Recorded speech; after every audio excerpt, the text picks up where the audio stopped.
Let's talk a little bit about demining in Artsakh, our assistance programs for what was then called the Republic of Nagorno-Karabakh has since fiscal year '98 supported life-saving maternal health care, provided for clean drinking water, and cleared mines and unexploded ordnance. Halo Trust, which is leading the demining effort, reports that it's completed about 88% of its mission, but continues to need U.S. funds to continue the life-saving work. Additional humanitarian needs continue. Do we expect the Halo Trust to be funded so that it can complete the demining effort? Mr. Acting Assistant Secretary. Ms. Ellis will want to jump in on this too, but sir, very briefly, over the years, as you know, we've given Nagorno-Karabakh, people of Nagorno-Karabakh, $45 million in assistance, humanitarian, as you've described it, water and demining. As I understood the recent Halo Trust report, they were estimating closer to 96-97% coverage on their demining efforts, which is very important. And there was going to be an assessment of that before we made decisions on next steps. Mark, and I'll ask the Acting Assistant Administrator. And this is normally funded from our regional budget. I mean, we are very close to with, I think it's 97.6% of the area demined. So in the past, it's been a request from Congress for us to be engaged, and putting a similar request, sure we'd be responsive. Thank you. One more question, this one for the Acting Assistant Secretary. We signed tax treaties with trading partners around the country, around the world rather, and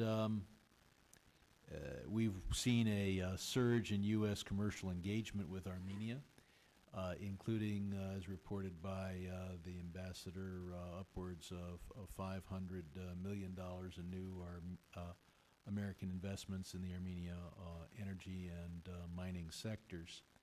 Now, the Department of Treasury has to prioritize where to put their tax lawyers. A number of other countries want to negotiate these agreements with us. But it occurs to me that what the Russians, I almost called them Soviets, call the near abroad, we have a national security interest in making sure that we have good commercial ties with the former Soviet states. Have you weighed in with the or do you intend to weigh in with the newly appointed, almost confirmed Assistant Secretary of the Treasury to say that the State Department would give a high priority to negotiating this treaty, especially when the Armenian government has gone on record and said, we'll just start with the American model?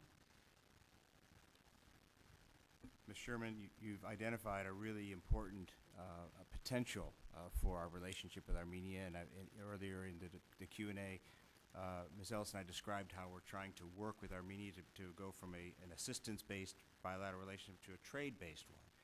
And thanks to you and others in Congress and the diaspora, we were able to work with USTR to have a trade and investment framework agreement with Armenia, which is an active dialogue with Armenia now with USTR that covers a whole range of trade and investment issues. So that was a very important step in the process.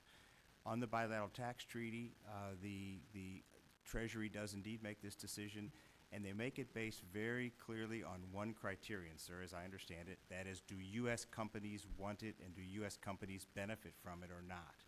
And the assessment that they've received so far from U.S. I assure you that they're allowed to also consider whether the State Department thinks it's in our national interest, and I hope very much they hear from you, but I know they're going to be hearing from some major American companies as well.